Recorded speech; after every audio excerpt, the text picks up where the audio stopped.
Bismillahirrahmanirrahim. Assalamualaikum warahmatullahi wabarakatuh.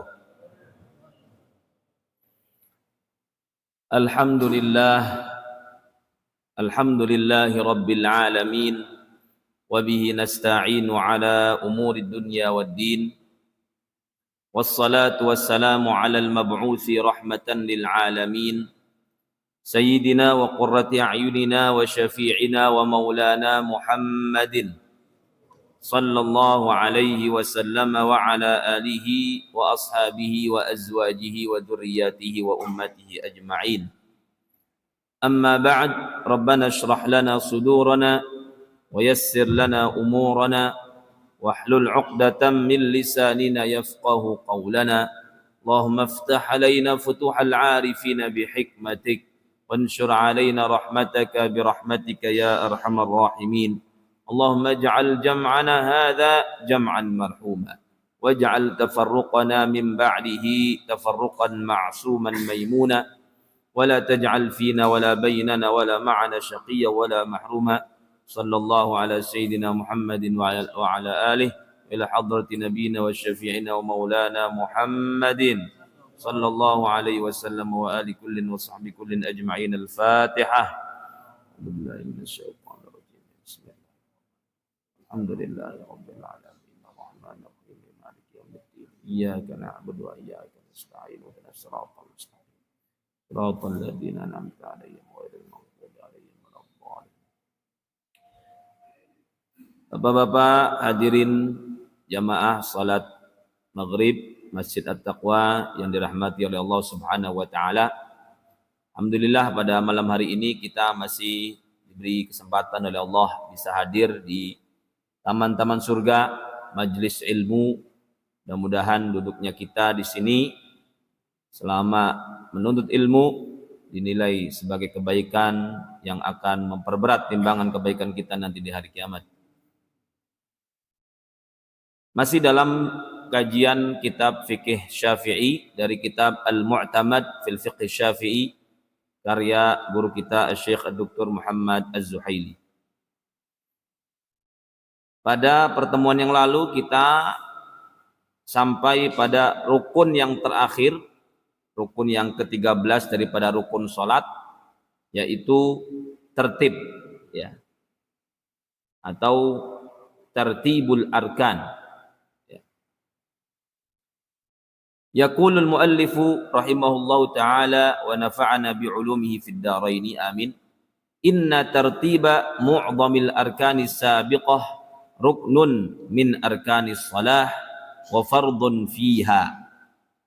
Sesungguhnya tertib atas mayoritas, ya, tidak semuanya harus berurutan, ya. Ada yang memang harus berbarengan. Tertib terhadap mayoritas rukun yang lalu kita bahas daripada rukun-rukun salat,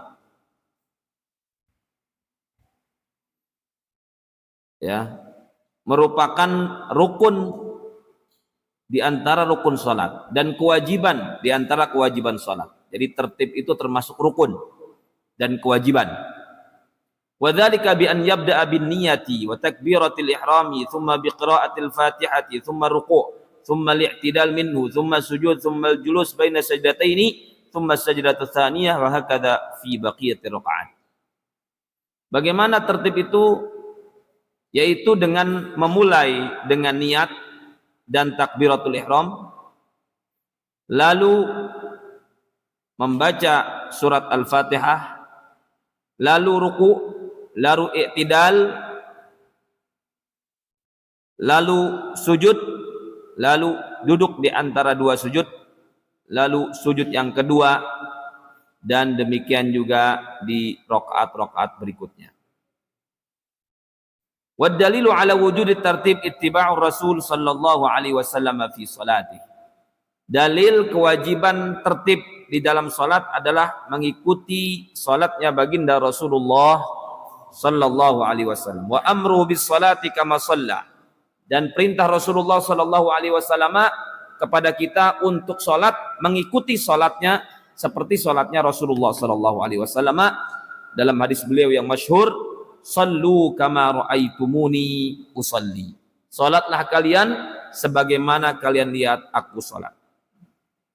Wa fi sairil ahadits as-sahihah allati sabaqat, dan hadis-hadis sahih lain yang kemudian telah kita pelajari.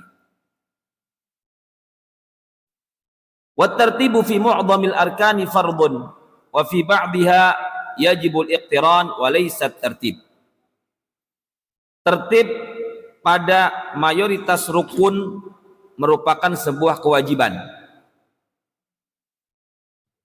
Dan pada sebagian rukun salat diwajibkan berbarengan, bukan diwajibkan tertib. Seperti apa? Kaqtiranin niyah ma'a takbiratil ihram ma'al qiyam. Sebagaimana berbarengannya niat beserta takbiratul ihram beserta qiyam ataupun berdiri. Waqtiranil julus ma'a tasyahudi was salati 'alan nabi sallallahu alaihi wasallam. Dan seperti berbarengannya julus ataupun duduk dengan tasyahud dan dengan salawat kepada Rasulullah sallallahu alaihi wasallam, ya. Jadi ada yang rukun itu harus berurutan, ada yang rukun itu harus berbarengan. Ya. Mayoritas itu harus berurutan. Sebagian itu harus berbarengan. Yang berbarengan apa? Berdiri, niat, dan takbiratul ihram. Apalagi contohnya duduk tasyahud, maksudnya ya, duduk akhir dengan membaca tasyahud dan membaca sholawat, itu harus berbarengan. Artinya dilakukan bersamaan, ya.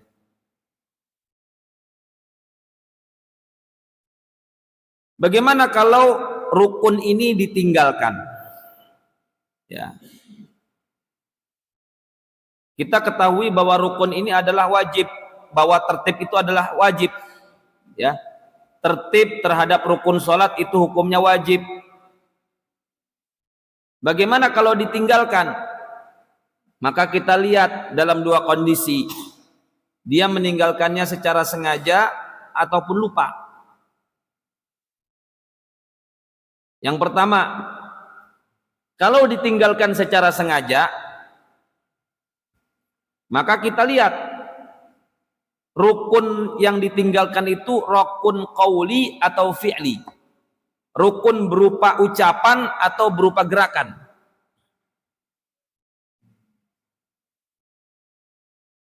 Yang pertama, kalau yang ditinggalkan atau yang tidak tertib ditinggalkan secara sengaja ada rukun fi'li, rukun yang sifatnya gerakan, seperti dia sujud sebelum ruku.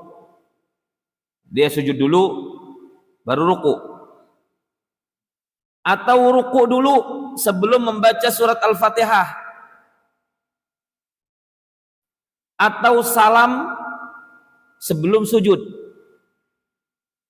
Jika itu dilakukan secara sengaja, maka sholatnya batal karena dianggap itu mempermainkan, ya, gerakan dan urutan sholat. Yang kedua, apabila tertib itu dilakukan secara sengaja pada rukun fi'li, pada rukun yang sifatnya perkataan, omongan, ya, seperti mengedepankan rukun qauli selain salam, ya, di antara rukun qauli itu ada salam, ya, mengedepankan rukun qauli selain salam terhadap rukun fi'li, terhadap rukun yang sifatnya gerakan, seperti dia tasyahud sebelum sujud. Tasyahud itu rukun qauli, ya, pakai perkataan kan. Sujud itu rukun fi'li, perbuatan kan, gerakan. Kalau dia mengedepankan tasyahud sebelum sujud secara sengaja, atau mengedepankan rukun qauli selain salam terhadap rukun qauli yang lain, seperti sholawat kepada Nabi.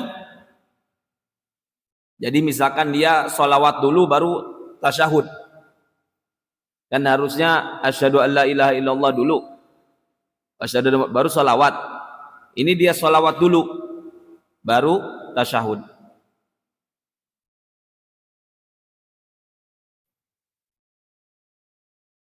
Kalau dilakukan secara sengaja, ya, sholatnya tidak batal, tetapi rukunnya itu tidak dianggap telah dilakukan karena dia mengedepankan, maka dia harus mengulangnya.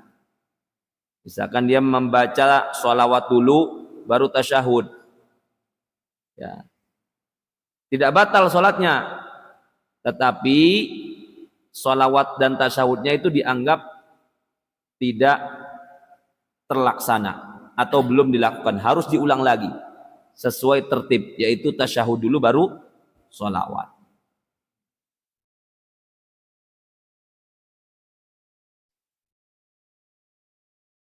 Atau seperti tadi, dia tasyahud sebelum sujud,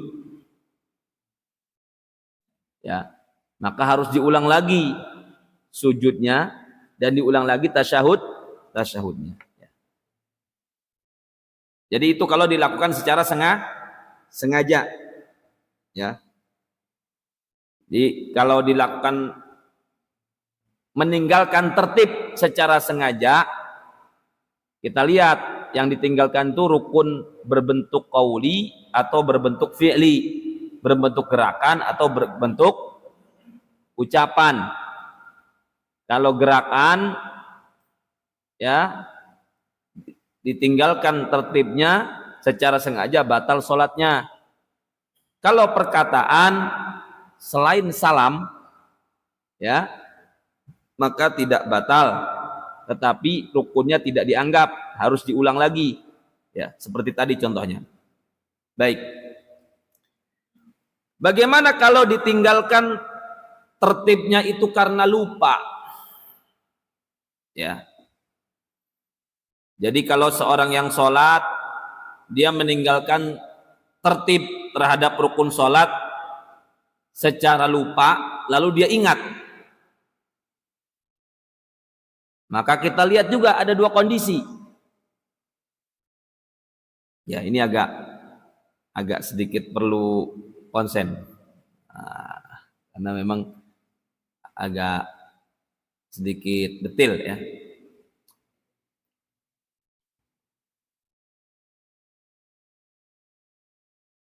Bagaimana kalau meninggalkan tertib karena lupa? Jadi dia lupa melaksanakan sholat secara tertib, bukan sengaja, ya. Tapi habis itu dia ingat, oh iya saya nggak tertib tadi. Maka kita lihat dalam dua kondisi. Kalau dia mengingat rukun yang ditinggalkannya itu sebelum dia melaksanakan rukun yang sama di rakaat setelahnya, maka dia harus melaksanakan rukun yang lupanya tersebut langsung saat itu juga. Lalu dia melanjutkan rukun-rukun berikutnya, lalu dia sujud sahwi. Jika dia telat melaksanakannya, menunda, padahal dia ingat, dia lupa, dia tunda, tidak langsung melaksanakan yang lupa, maka batal sholatnya. Sebagai contoh,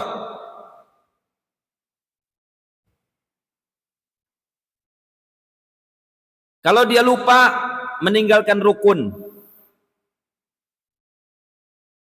Dia ragu pertama. Dia ragu meninggalkan rukun. Seperti dia ragu melaksanakan ruku. Dia ragu saat ruku. Saat dia ruku, dia ragu, dia sudah baca Al-Fatihah atau belum? Ya. Atau ketika dia sujud, dia ragu, dia sudah ruku atau belum. Maka dalam kondisi itu dia harus kembali ke rukun yang kemudian dia ragukan itu. Ya. Dan dia harus melaksanakannya. Seandainya dia tunda, ya, maka batal sholatnya. Ya.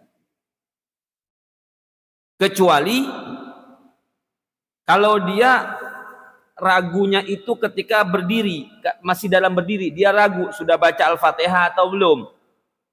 Ya. Lalu dia agak lama enggak melaksanakan Al-Fatihah. Nah, itu tidak batal kalau masih dalam kondisi berdiri. Ya. Jadi kalau dia ragu, langsung balik ke rukun sebelumnya. Ya. Kecuali kalau dalam kondisi lupanya itu ruku. Misalkan dia saat sujud dia ingat, wah saya belum ruku tadi. Maka dia tidak boleh kembali langsung ke ruku, tidak boleh. Dia harus berdiri dulu baru ruku. Ya. Sebab tadi ketika dia condongnya itu ke sujud bukan ke ruku, maka dia harus balik berdiri baru ruku.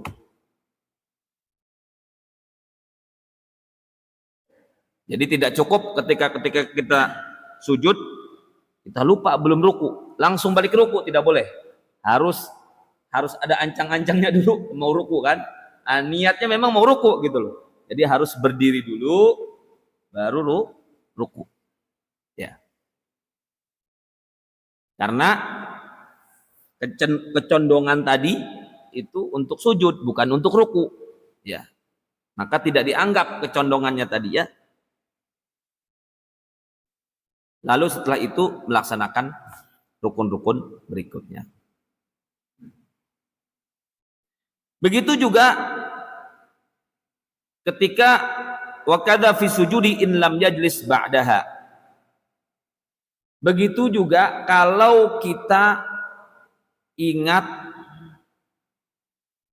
ya, kita belum sujud kedua. Terus kita sudah mau berdiri, baru mau berdiri, kita belum sujud yang kedua. Ya. Maka kita tidak boleh langsung sujud kalau setelah sujud itu kita tidak duduk. Kecuali setelah sujud itu kita ada duduk istirahat. Ya. Kalau ada duduk istirahat, ternyata kita belum sujud yang kedua, kita boleh langsung sujud karena kita dalam kondisi duduk. Tetapi kalau setelah sujud itu tidak ada duduk istirahat, dia ingat tuh pas mau berdiri itu belum sujud yang kedua, dia harus kembali duduk dulu baru sujud. Nah, gitu ya, sama seperti ruku tadi.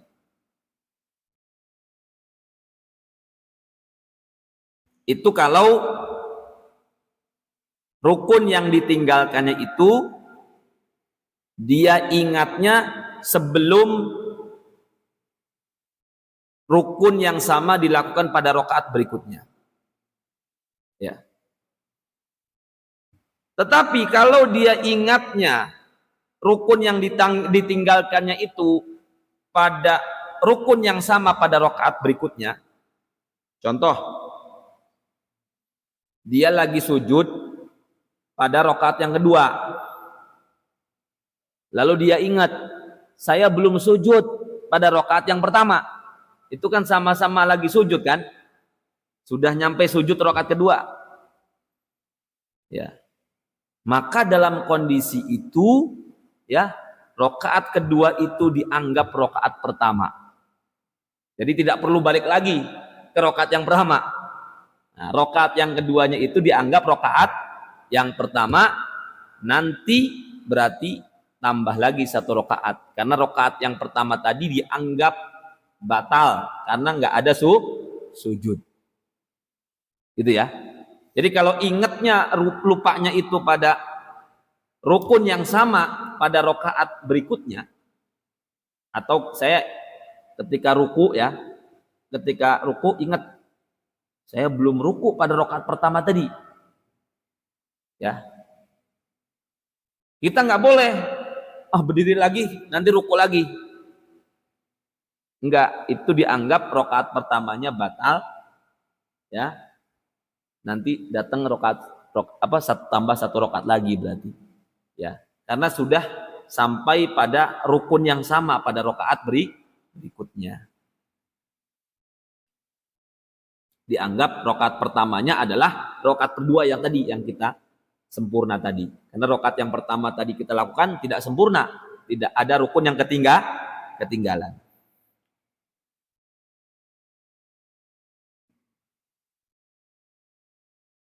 Begitu juga kalau kita lagi baca Al-Fatihah pada rakaat yang kedua, kita ingat belum baca Al-Fatihah pada rakaat yang pertama, maka Fatihah kita pada rakaat kedua itu dianggap sebagai Fatihah kita pada rakaat yang pertama. Nah, walaupun kita pada rakaat yang tadi sudah ruku, sudah sujud, dianggap batal, ya, dianggap tidak sah. Nah, kita rakaat pertamanya dianggap dari mulai rakaat kedua yang kita lakukan tadi.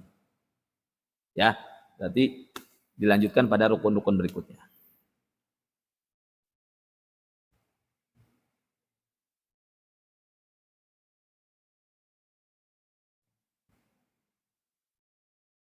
Kalau dia tidak tahu, lupa, yang mana ya yang saya ketinggalan tadi ya, kayaknya ada yang ketinggalan. Nah, ambil yang yakin. Nah, kira-kira ini yang yakin yang mana, yang ambil yang yakin. Ya. Yakinnya saya belum lakukan, ya udah ulang. Tentu kaidah ini ada pengecualian. Kecuali pertama, jika yang ditinggalkan itu niat dan takbiratul ihram, ya dia lupa, nggak niat, nggak takbiratul ihram, maka batal sholatnya, harus ngulang dari awal. Kalau niat sama takbiratul ihram itu nggak bisa lagi, ya walaupun bapak udah rakaat kedua, rakaat ketiga, nah, itu harus ngulang lagi kalau niat dan takbiratul ihram. Ya, kalau rukun-rukun yang lain masih bisa. Ya.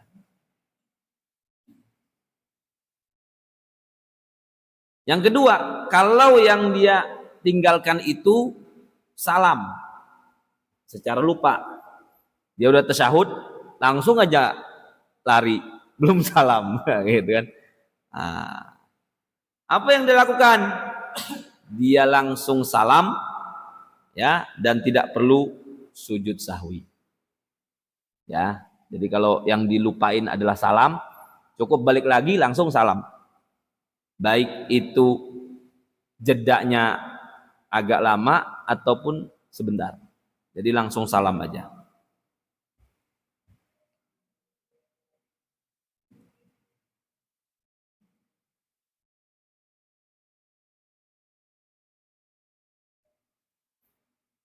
Kalau seorang yang sholat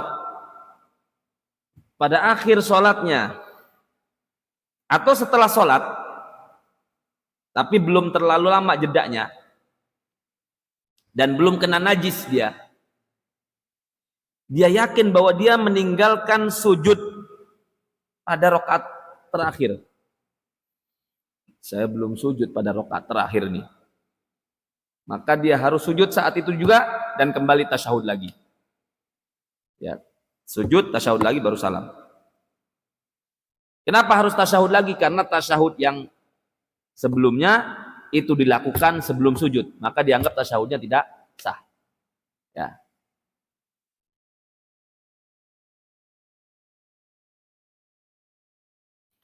Kalau dia yakin bahwa dia meninggalkan sujud pada rokaat, tapi bukan pada rokaat terakhir, pada rokaat sebelum rokaat terakhir, entah rokaat ketiga, rokaat kedua, entah rokaat pertama.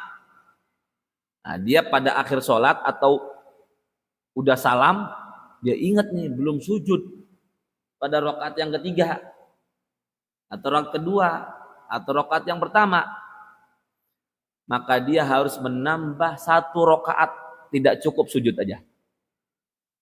Jadi kalau yang ditinggalkan hanya sujud terakhir, itu tinggal sujud dan tasyahud. Tapi kalau yang dia tidak kerjakan itu sujud pada rokaat selain rokaat yang terakhir, maka dia harus mengulang satu rokaat lagi. Tidak cukup hanya sujud aja.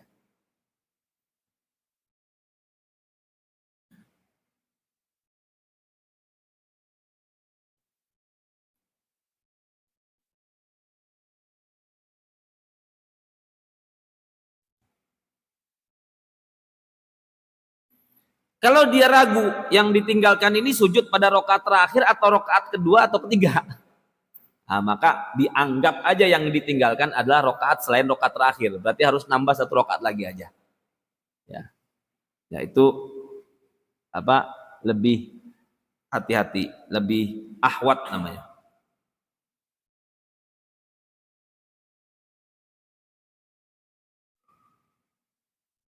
Kalau pada sholat rubaiyah, sholat yang 4 rakaat, seorang yang sholat pada akhir sholatnya,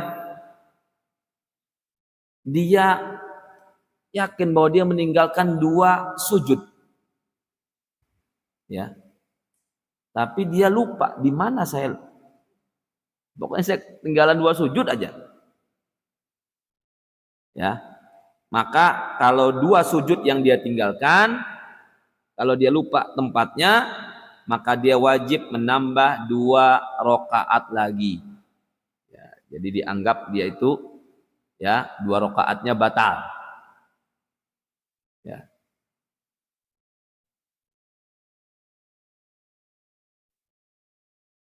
Ya, dianggap dia meninggalkan sujud pada rakaat pertama, ya.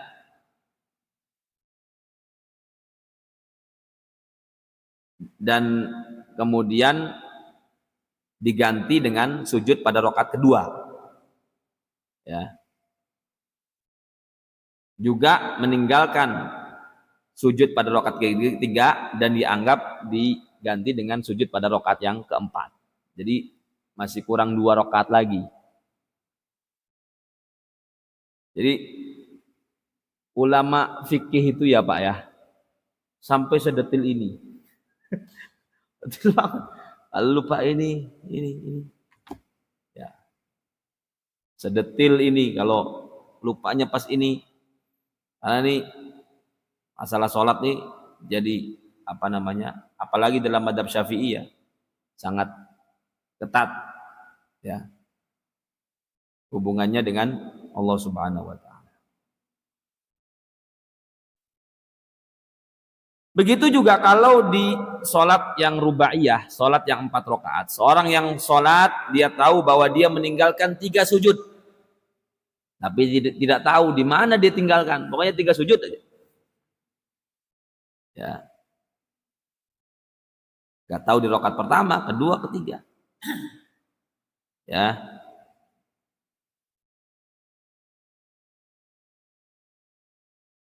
Maka dalam kondisi itu dia wajib juga menambah 2 rakaat. Ya. Kalau dia meninggalkan 4 sujud pada sholat rubaiyah dan dia lupa di mana tempatnya, maka dia wajib untuk sujud sekali dan menambah 2 rakaat. Ya.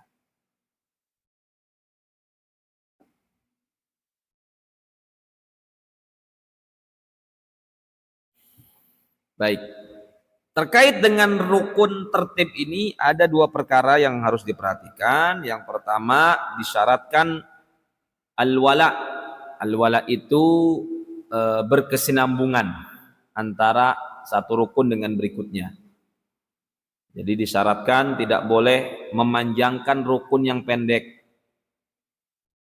Tidak boleh juga jedanya terlalu lama. Ya, setelah dia salam terhadap rukun yang sifatnya qauli. Ya. Yang kedua yang harus diperhatikan adalah disyaratkan tertib dalam melaksanakan sunnah-sunnah sholat. Ya, tapi tidak menjadi syarat sahnya sholat. Seperti membaca doa istiftah lalu ta'awudz. Jadi doa istiftah dulu baru ta'awudz. Begitu juga sebagaimana tertibnya beberapa rukun sholat dengan sunnah, seperti membaca surat Al-Fatihah lalu membaca surat pada 2 rakaat pertama, ya. Bagaimana kalau baca surat dulu baru baca Al-Fatihah? Ini kan sunnah ya. Nah, itu tidak membatalkan sholat, tapi khilafus sunnah namanya, bertentangan dengan sunnah.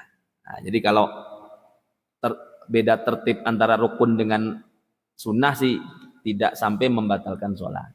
Ya, yang dibahas kewajiban untuk tertib itu adalah tertib terhadap rukun-rukun sholat. Ya, adapun sunnah dianjurkan untuk tertib, ya, dianjurkan untuk tertib, tapi tidak sampai menjadi syarat sahnya sholat, ya. Jadi doa istiftah dulu, baru kemudian ta'awudz, ya, baca Al-Fatihah, baru kemudian surat, ya. Dengan begitu kita telah menyelesaikan rukun-rukun sholat, dan selanjutnya kita akan membahas sunnah sholat dan apa saja yang dimakruhkan di dalam sholat. Pertama, kalau kita ragu kita sudah rakaat kedua atau belum, maka berarti anggaplah bab yang Bapak lakukan itu sedang rakaat kedua. Gitu, ya. Jadi al-mabna 'alal yaqin. Yang yakin kan Bapak yang yakin itu Bapak sekarang rakaat kedua kan? Kalau rakaat ketiga masih ragu kan? Iya kan? Iya. Ya, ketika rakaat ketiga itu Bapak ragu. Iya kan? Sudah rakaat kedua apa belum? Ya kan? Maka anggaplah yang sedang Bapak lakukan itu rakaat kedua. Jadi tambah 1 rakaat lagi, gitu, ya. Tambah 1 rakaat lagi. Yang kedua, tentang sholat witir. Ya, ini termasuk sholat yang kemudian dianjurkan oleh baginda Rasulullah Shallallahu Alaihi Wasallam. Ya, ya. Apakah boleh sholat witir itu 1 rakaat? Di dalam mazhab Syafi'i paling sedikit witir itu 1 rakaat. Ya, sebagaimana hadis daripada Abi Sa'id, juga riwayat Ibnu Umar dan Ibnu Abbas radhiyallahu anhum, anna Rasulullah sallallahu alaihi wasallam qala al-witru rakaatun min akhiril lail. Witir adalah 1 rakaat pada akhir malam. Dan yang minimal sempurna, adnal kamal namanya. Ya. Sempurna minimalnya adalah 3 rakaat. Ya. Disunahkan baca Al-Fatihah dan surat Al-A'la, rakaat kedua surat Al-Kafirun, rakaat ketiga surat Al-Ikhlas, lalu Al-Falaq, lalu An-Nas. Ya. Karena itulah yang diriwayatkan Siti Aisyah dari Nabi besar Muhammad sallallahu alaihi wasallam. Yang lebih sempurna lagi 5 rakaat. Lalu 7 rakaat. Lalu 9 rakaat. Lalu 11 rakaat. Jadi yang paling banyak berapa rakaat? 11 rakaat. Tidak boleh lebih. Wah, saya mau 13. Nah, ya. Jadi mentok yang paling top witir itu adalah 11 rakaat. Ya.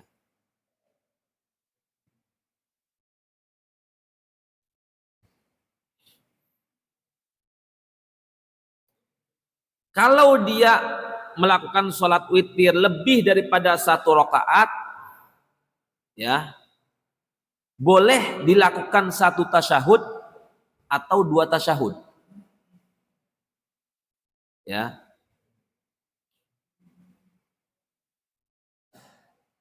Boleh dipisah dengan syafa', antara syafa' dengan witir, dan itu yang lebih afdol dalam mazhab Syafi'i. Jadi yang lebih afdol dalam mazhab Syafi'i itu kalau mau melaksanakan 3 rakaat dipisah. 2 dulu tasyahud salam, baru berdiri lagi 1, baru salam. Bapak mau langsung tasyahud terakhir boleh. Ya, tapi yang afdol dalam mazhab Syafi'i adalah dipisah. Ya.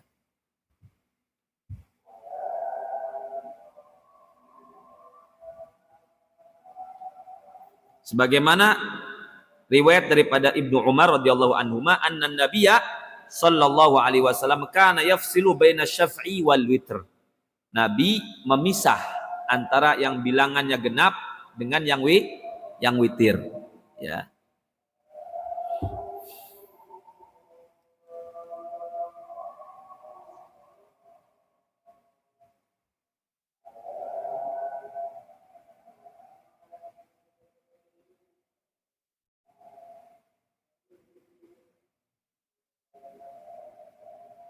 Jadi gitu ya Pak. Jadi ketika sholat, tapi ketika sholat 2 rakaatnya itu jangan saya niat sholat witir. Saya niat sholat 2 rakaat dari witir. Jadi bagian daripada witir. Karena witir itu ganjil, bukan genap. Nah, usolli rakaataini minal witri. Jangan usolli rakaataini witron misalkan. Usolli sholatal witri rakaataini. Sholat witir kok 2 rakaat. Nah, usolli sunnatal witri rakaataini. Saya sholat witir 2 rakaat. Tidak. Saya sholat 2 rakaat daripada witir.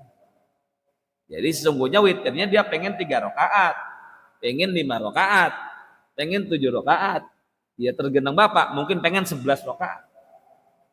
Jadi rakaataini minal witri. Ya. Bukan saya sholat sunat witir 2 rakaat. Nah, karena witir itu ganjil. Saya kira cukup ya. Udah azan. Terima kasih. Mohon maaf. Assalamualaikum warahmatullahi wabarakatuh.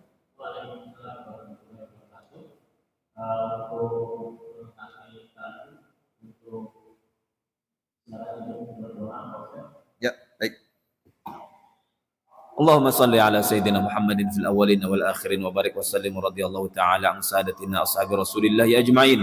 Allahumma lakal hamdu wa ilaikal mushtaka wa antal musta'an wa alaika tuklan wa la hawla wa la quwwata illa billahil aliyil azim. اللهم إنا نسألك موجبات رحمتك وعزائم مغفرتك والغنيمة من كل بر والسلامة من كل إثم لا تدع لنا في مقامنا هذا ذنبا إلا غفرته ولا هما إلا فرجته ولا دينا إلا قضيته ولا مريضا إلا شفيته ولا حاجة من حوائج الدنيا والآخرة هي لك رضا ولنا فيها الصلاح إلا يسرته وقضيتها برحمتك يا أرحم الراحمين. ربنا آتنا في الدنيا حسنة وفي الآخرة حسنة وقنا عذاب النار. فلك سبحان ربك رب العزة عما يصفون وسلام على المرسلين والحمد لله رب العالمين.